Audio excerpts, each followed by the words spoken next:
A very good morning, ladies and gentlemen, and welcome to this Trialogue's Business and Society 2020 conference. We'd also like to thank our sponsors for their ongoing support and assisting us in pivoting and evolving into a virtual conference for this year.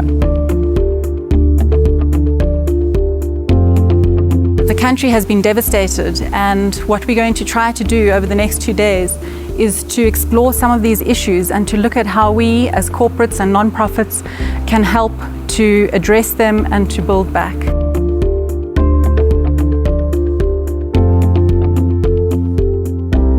COVID-19 found us as a nation with pre-existing conditions.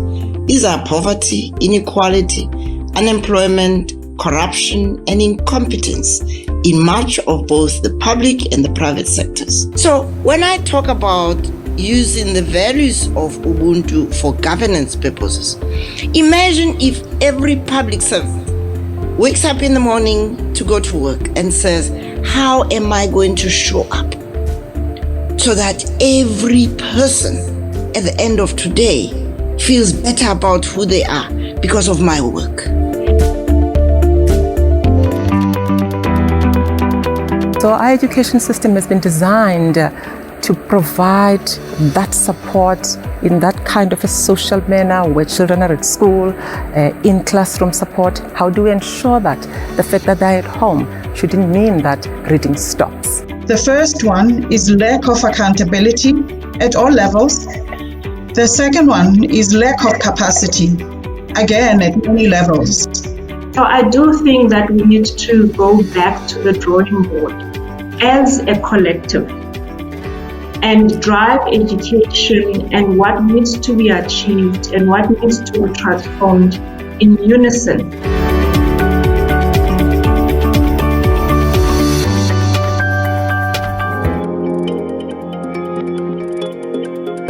It cannot just be left to government to fix our structural inequalities as a country.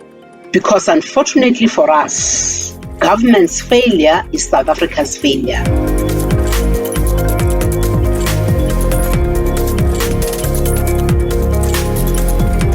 We have to get millions and millions and millions more young people into employment. How do we do this? Well, we have to change our economy. We need much faster growth, even before COVID, and even more so now.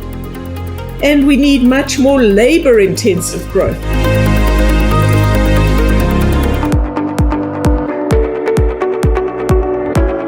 And we know that in the past, we've made a number of mistakes. One is that we've been very reliant on qualifications as the solution to our problems.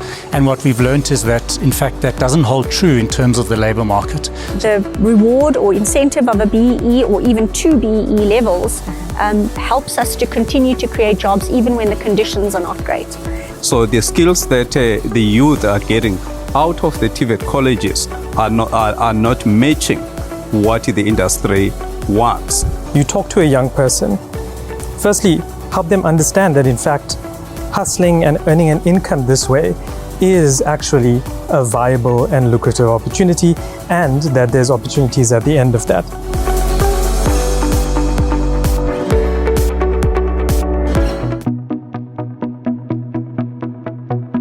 What is at stake if we don't decolonize international development like we see it today? What will the communities we say we care about lose if we continue to work in the ways we have been, which oftentimes is silencing and marginalizing to the people that we say we love the most?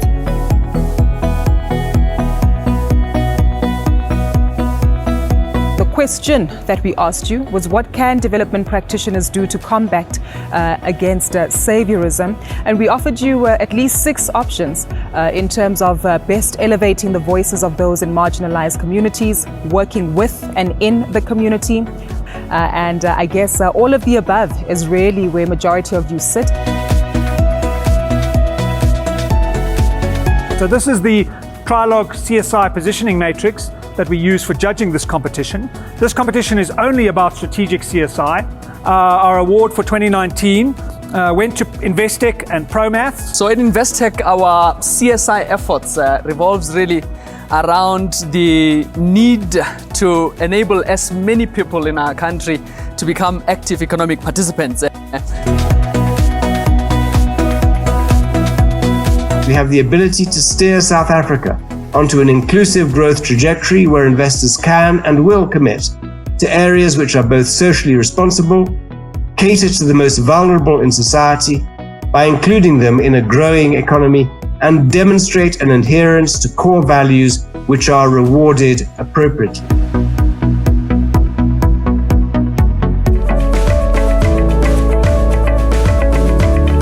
I think we all know in our hearts and we have a hunch that technology can be transformative in providing social impact services.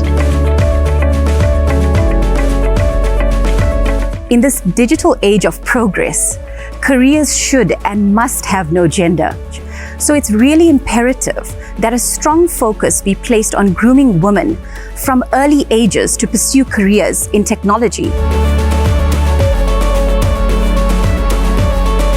And there are 10 recommendations to harness the future of work opportunities, which I'll do in 30 seconds. Creating a conducive, open and attractive IT culture, determining how to balance human and machine, treating workers as customers, understanding that taking small steps is better than none, understanding the importance of attracting a diverse workforce, finding ways to cultivate loyal and engaged employees, understanding that the workforce is more agile than employers think. Don't just set up training programs, create a learning culture. Learn to learn, being open to adopt environmentally sustainable processes, and last, the importance of regular engagements with national employment organizations. Thank you very much.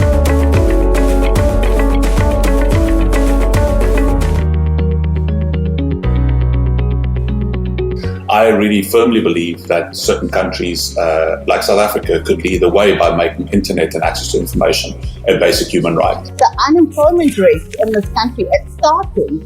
And the young people who cannot afford to send the CVs, who have to walk kilometers so they can get to an internet cafe so they can apply for jobs, won't be able to utilize these automation services you spoke of in your argument.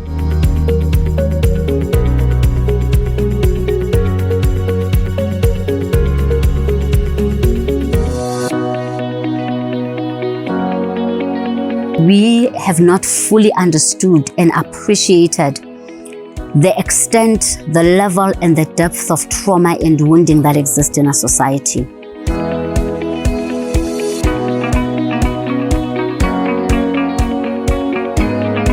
This year, 143 non-profit organizations entered these awards, more than double the number of entries in 2019.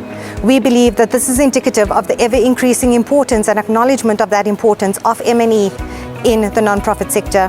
The winner in the small category who will receive 300,000 Rand is the Southern Africa Youth Project. Well done and congratulations to the Southern African Youth Project.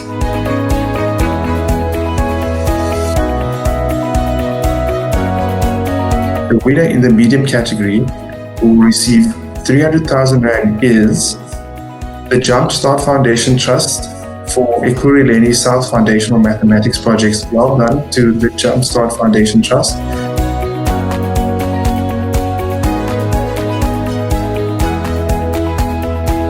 And the winner in the large category who received 300,000 is National Association of Childcare Worker, NACCW, for Isibindi.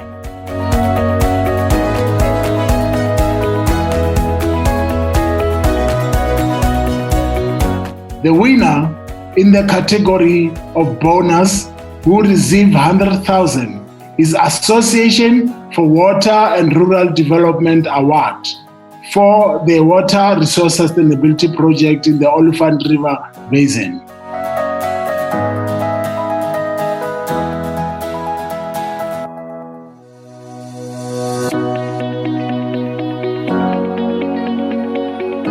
We are an after-school NPO, and we also focus on youth education programs. Can you give us a practical example of how you have used M&E to better things in Pakamani Young Minds Academy?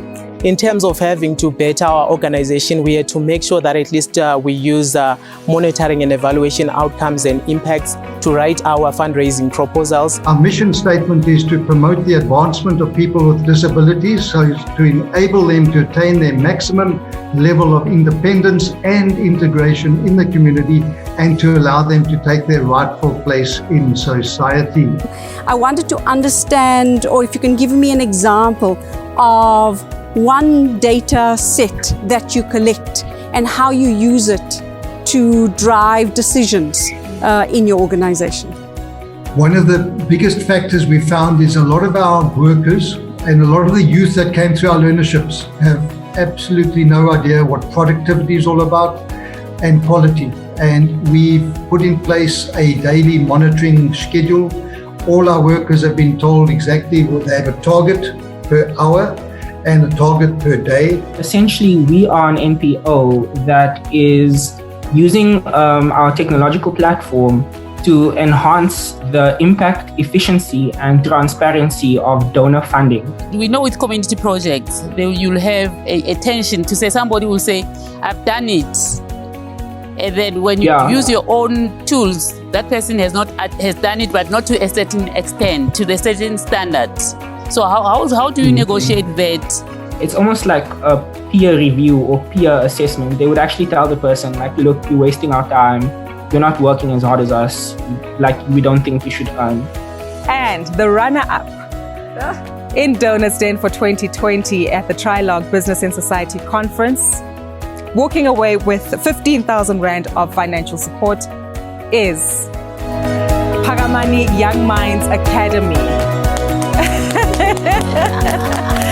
Congratulations to Phakamani Young Minds Academy in second place. And you know what that means? Liam, we saw your face, so you know what that means. I think you need to tell us, how much did you get?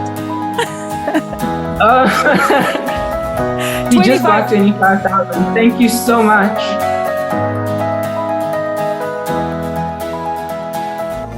I'm not here to summarize a conference, but I do hope that you have your own takeouts, and then these takeouts will stay with you and endure long after this event has closed. Our team will be going back to the drawing board.